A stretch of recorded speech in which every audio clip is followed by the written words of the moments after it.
ام سمجھ گیا کہ آپ ضرور درمان کاکا کے چکر میں پھنس گیا ہے۔ ام سیدھا راکوانا پہنچا اور مڈ نائٹ ریسٹورینٹ کے سامنے ایک چھوٹے سے چائے خانے میں جا کر بیٹھ گیا۔ دوپہر کے وقت ام نے مڈ نائٹ ریسٹورینٹ کے ایک بیرے کو دیکھا، وہ پیدل ایک طرف جا رہا تھا۔ ام نے اس کا پیچھا کیا، وہ بس میں بیٹھا، ام بھی بیٹھ گیا۔ بس قصبے سے باہر آخری سٹاپ پر پہنچا اور سب سواری اتر گیا، خواہ ام بھی اتر گیا۔ بیرا صاحب شاید اپنے گھر جا رہا تھا۔ ام اس کے پیچھے چل دیا، وہ آم کے ایک باغ میں سے گزر رہا تھا۔ ام نے سوچا یہ اچھا موقع ہے، ام اس کو چاپ لیتا ہے اور ہم جاڑیوں میں لے جا کر اس سے پوچھ گچھ کرتا ہے۔ وہ بالکل دبلا پتلا تھا، بالکل پینسل کا مافک۔ ام نے بڑے اطمینان سے اس پر ہاتھ ڈالا، اور یہی ہمارا غلطی تھا۔ وہ تو بجلی کا مافک نکلا، ایک دم ایٹم بم، اور کراٹے مراٹے بھی جانتا تھا۔ اس نے پہلا ہمارے پیٹ میں کونی مارا اور پھر گھوم کر ایسا ٹانگ چلا کہ ہمارا دماغ گھوم گیا اور ہم سبحان تیرا قدرت کہہ کر زمین بوس ہو گیا۔ اس نے ایک دم آوازیں دے کر کچھ اور لوگوں کو بھی بلا لیا اور ان سب نے مل کر ہم پر قابو پا لیا۔ تمہیں کیا ضرورت تھی پنگا لینے کی؟ ہر جگہ اوکلی میں سر دے دیتے ہو۔ سر ہوتا ہی اوکلی میں دینے کے لیے، اوکلی سے کیا ڈرنا؟ آپ نے وہ گانا نہیں سنا، غم سے نہیں ڈرتے ہوئے دیکھا دیوانوں کو، یاد کرتا ہے زمانہ انہی انسانوں کو۔ تم ان انسانوں میں شامل ہونا کیوں چاہتے ہو جنہیں زمانہ یاد کرتا ہے؟ تم زندہ کیوں نہیں رہنا چاہتے؟ چھوڑے جی اس بات کو، اب دیکھیں ہمارا یہاں نہ کوئی رائے کا تو نہیں گیا، کیا کیا انکشاف ہو رہا ہم پر، اور کیا کیا ہونے والا ہے۔ کیا کیا انکشاف ہوا ہے تم پر؟ بہت کچھ۔ یہاں کوئی بہت بڑا زبردست گڑبڑ چل رہا ہے جناب، سب لوگ حیران پریشان پھر رہا ہے۔ وقفے وقفے سے استخانے کا دروازہ کھلتا ہے اور کچھ لوگ کالوں والی گٹریاں اور گتے کے ڈبے اٹھا کر اندر لاتا ہے۔ وہ دائیں طرف والا کمرہ بالکل بھر چکا ہے، اب سامان سامنے والے حال کمرے میں رکھا جا رہا ہے۔ پتہ نہیں اتنا سامان یہ لوگ کہاں سے لے کے آ رہا ہے۔ ہم کو تو لگتا ہے کہ ان لوگوں نے سری لنکا کے سارے جنگلوں کا صفایا کر دیا ہے۔ کیا مطلب؟ مطلب یہ کہ سارے جنگلوں سے ہاتھی، بھیڑیا، لومڑ، ہرن وغیرہ سب مار دیا انہوں نے اور ان کا کالے مالے اتار کر یہاں جمع کر لیا ہے۔ یہ بات واقعی سوچنے کی تھی، یہ سامان اتنی بڑی مقدار میں یہاں کیوں جمع کیا جا رہا تھا؟ کیا اسے کہیں اسمگل کیا جانا تھا یا کسی اندیشے کے پیش نظر سامان کی یہاں منتقلی ہو رہی تھی؟ یہ بات تو اب طے تھی کہ اشارے بینڈ کو کھالوں اور ہاتھی دانت وغیرہ کے غیر قانونی کاروبار ملوث ہے اور کاکا اس کمپنی کے لیے دستے راست کا کردار ادا کر رہا ہے، لیکن ابھی تک کمپنی کے اصل لوگوں سے میری ملاقات نہیں ہوئی تھی۔ میں کچھ دیر زری گل سے بات چیت کرتا رہا۔ وہ پکڑے جانے کے باوجود ہمیشہ کی طرح بے فکر اور بلند حوصلہ تھا۔ زری گل سے فارغ ہو کر میں بغلی کمرے میں سروج کے پاس پہنچا تو وہ بھی اب نارمل ہو چکی تھی۔ اپنے چہرے اور ہاتھوں کی خراشوں پر اس نے کوئی دوائی لگائی تھی اور اپنے بکھرے بالوں کو ہیئر بینڈ میں سمیٹ لیا تھا۔ وہ مجھ سے کہنے لگی، شاہ جہان پلیز یہاں سے نکلنے کا کوئی بندوبست کرو، میرا تو دم گھٹ رہا ہے، یوں لگتا ہے کہ چڑیا گھر میں گھس آئی ہوں، ہر طرف حنوط شدہ کھالوں کی بو پھیلی ہوئی ہے۔ میرا تو خیال ہے کہ یہاں کچھ زندہ جانور بھی موجود ہیں، یہ آوازیں سن رہے ہو تم؟ اس نے چھت کی طرف اشارہ کرتے ہوئے کہا۔ میں نے کان لگائے، ایک مدھم سی ناقابل فہم آواز مجھے بھی سنائی دے رہی تھی۔ کچھ عجیب سی کیفیت تھی اس آواز میں، جیسے کسی کا منہ ہاتھ سے بند کر دیا ہو اور وہ پورے زور زور سے چیخنے کی کوشش کر رہا ہو۔ یہ ایک آواز نہیں تھی، بہت سی آوازیں تھیں جو کورس کی صورت میں بلند ہو رہی تھیں۔ ان آوازوں کو غور سے سننے کے بعد اعصاب پر ایک عجیب سی وحشت سوار ہونے لگتی تھی۔ چھت پر دھم دھم کی آواز بھی آ رہی تھی، جیسے کچھ جانور اچھل کود کر رہے ہوں یا ایک دوسرے سے برسرے پیکار ہوں۔ تم نے کیا اندازہ لگایا؟ کیسی آوازیں ہیں یہ؟ بھائی مجھے تو ڈر لگ رہا ہے، کسی عامل نے بہت سی بدروں کو جیسے ایک جگہ قید کر رکھا ہے اور وہ اس قید سے نکل بھاگنے کی فکر میں ہے۔ 3 روز سے ایک لمحے کے لیے بھی یہ آوازیں بندی ہوئی ہیں۔ تم نے وہ گٹریاں دیکھی جو ہال کمرے میں جمع کی جا رہی ہیں؟ ہاں ہاں، ان میں کھالے ہیں، یہ بہت قیمتی سامان ہے، ممکن ہے یہ سب کچھ کہیں اسمگل کیا جا رہا ہو۔ بہرحال شاہ جہان تم ان چکروں میں مت پڑو، یہاں سے نکلنے کی کوشش کرو، مجھے ان لوگوں کے ارادے اچھے نہیں لگتے۔ تمہارے جیسی خوبصورت لڑکی کے لیے کس کے ارادے اچھے ہو سکتے ہیں؟ یہ بے وقوفی ہے کہ تمہاری کہ تم منہ اٹھا کر شہر شہر اور ملک ملک گھومتی ہو۔ تمہیں کس گدھے نے کہا تھا کہ خرامہ خرامہ بھوپال سے یہاں چلی آؤ؟ تم نے کہا تھا، اور کس نے کہا تھا؟ تم جانتے ہو میں تمہارے بغیر نہیں رہ سکتی، تم جہاں جاؤ گے مجھے بھی وہیں جانا ہوگا۔ تو ٹھیک ہے پھر، میں یہاں ہوں، اب رہو میرے ساتھ اور اڑاؤ موج، میرا خیال ہے اچھا ٹائم گزرے گا تمہارا۔ مذاق مت کرو، یہاں سے نکلنے کا طریقہ سوچو۔ تو کیا یہ طے ہے کہ پھنسنے کے طریقے تم نے سوچے اور نکلنے کے میں نے؟ کیا ضرورت تھی تمہیں سائیں علی کے ساتھ یہاں آنے کی؟ اوفو، میں بتا چکی ہوں نا کہ سائیں علی کا حکم ہے کہ مجھے ہر جگہ اور ہر وقت تمہارے ساتھ رہنا ہے. تو پھر سائیں علی سے کہو نا کہ یہاں سے نکلنے کا طریقہ بھی سوچے. تمہاری جان اور آبرو بچانے کی اصل ذمہ داری تو اسی پر عائد ہوتی ہے. میں رخ پھیر کر دروازے کی طرف بڑھا. اس نے لپک کر میرا بازو پکڑ لیا اور مجھے کھینچ کر واپس کمرے میں لاتے ہوئے بولی، شاہ جہان، تم کن چکروں میں پڑے ہو؟ تم راستے سے بھٹک رہے ہو. یہ ہمارا راستہ نہیں ہے اور نہ ہی ہماری منزل. ہماری منزل حیدرآباد میں ہے. ہمیں وہ 25 صندوق تلاش کرنے ہیں جن پر صرف اور صرف ہمارا حق ہے. ہم اس دولت کے بہت قریب پہنچ چکے ہیں. اگر ہم نے اس موقع پر ہمت ہار دی تو ہم سے زیادہ بے وقوف کوئی اور نہیں ہوگا. پلیز شاہ جہان، ذرا غور کرو. زر و جواہر اور نوادرات سے بھرے ہوئے 25 عدد صندوق جن کی مالیت کا اندازہ لگانا بھی کٹھن ہے. یہ دولت ہماری کون کون سی خواہشات پوری نہیں کرے گی، اور اس دولت کی مدد سے ہم کیا کچھ حاصل نہیں کر سکیں گے. میں تو کہوں گی کہ اس مرحلے پر دل چھوڑنا بھگوان کی دیا سے منہ موڑنا ہے، کفران نعمت ہے. چھوڑ دو یہ سب کچھ شاہ جہان. کیا رکھا ہے ان اسمگلروں کے تعاقب میں اور گینگسٹروں سے خون خرابے میں؟ یہ سب چھوٹے چھوٹے کام ہیں، حقیر و بے وقت. ہمیں ایک بڑا کام کرنا ہے، بڑا اور ناقابل فراموش.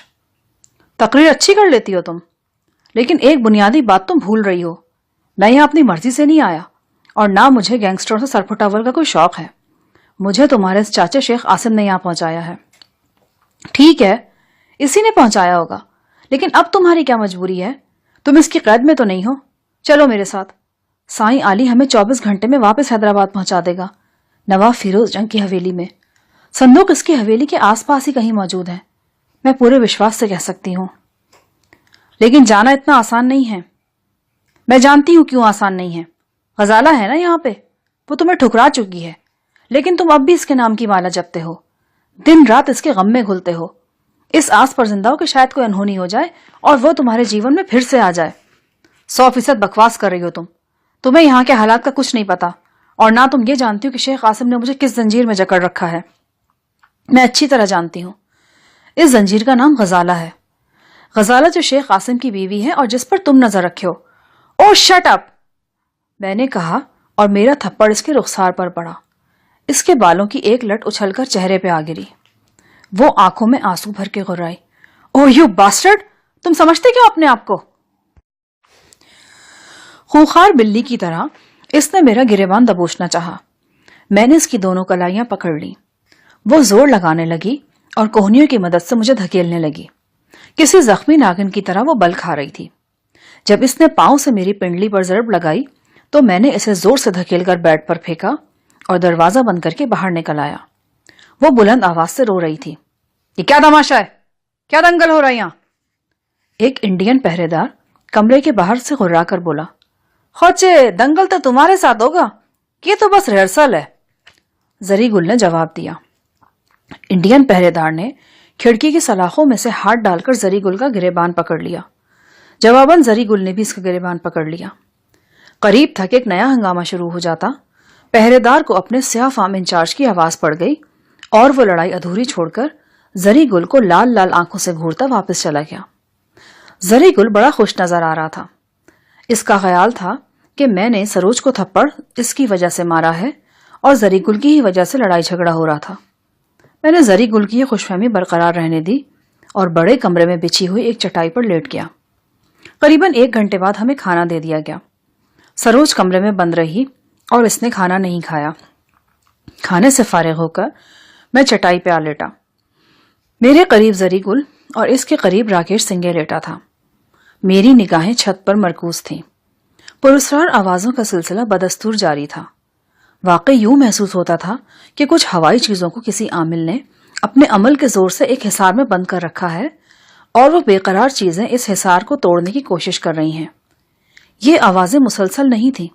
کبھی مدھم ہو جاتی تھیں، کبھی تیز. کبھی کبھی ان میں چند لمحوں کا وقفہ بھی آ جاتا تھا. ان آوازوں پر غور کرتے کرتے نہ جانے کس طرح میرے خیالات کا دھارا دامودر کی طرف بہہ نکلا. اس کا دبلا پتلا سانولا چہرہ میری نگاہوں میں آیا اور دل سے ہوک سی اٹھی. میں اپنی پوری کوشش کے باوجود اسے بچانے میں ناکام رہا تھا اور وہ جب اپنے ہونٹوں پر سمندر کی پیاس لیے راہی عدم ہو گیا تھا۔ جب کوئی کہتا ہے کہ اس نے موت کو شکست دی ہے تو وہ غلط کہتا ہے۔ موت کبھی شکست نہیں کھاتی، وہ اٹل ہوتی ہے۔ اچانک ہم چونک گئے۔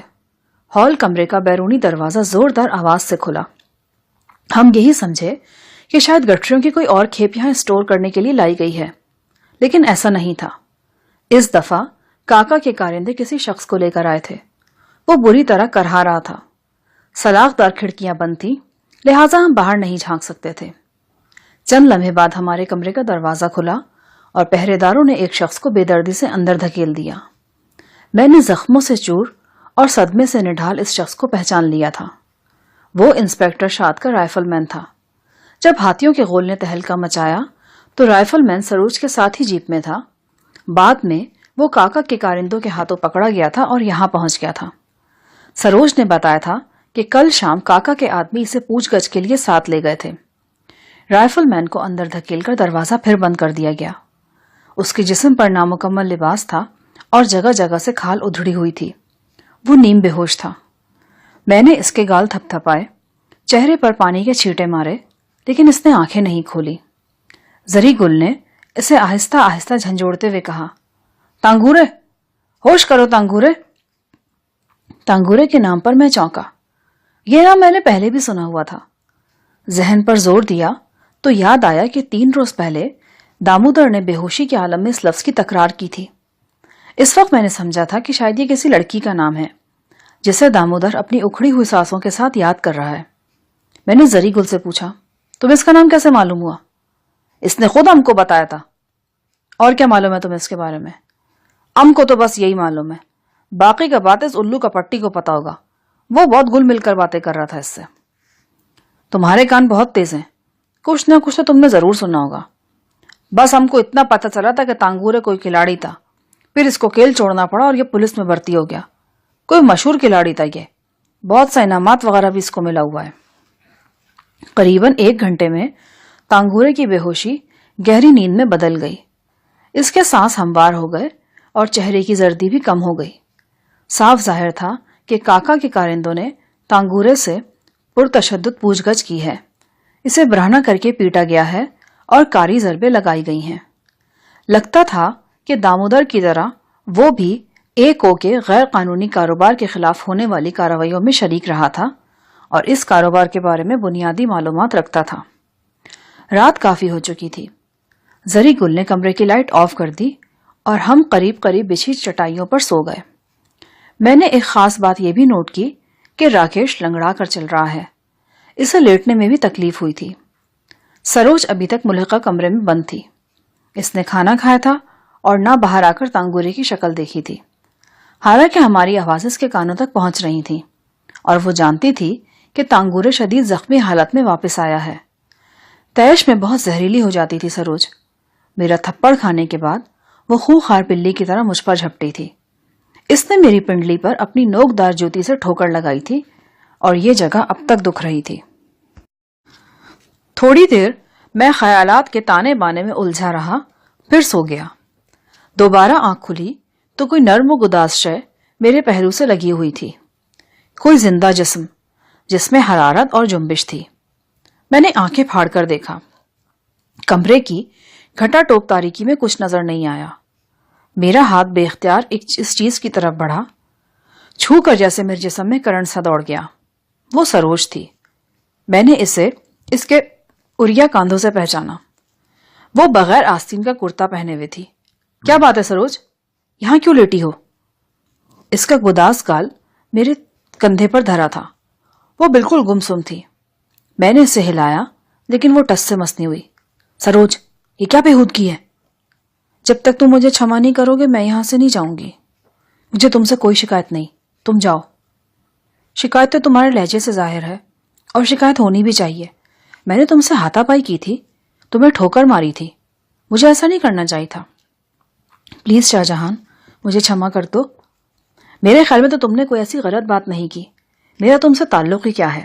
مجھے تمہیں تھپڑ نہیں مارنا چاہیے تھا۔ نہیں نہیں، ایسا مت کہو، بھگوان نے مجھے جیون دیا تھا اور تم نے میرا جیون بچایا تھا، میں تمہارا یہ احسان کبھی فراموش نہیں کر سکتی۔ اچھا، اب کیا چاہتی ہو؟ معافی،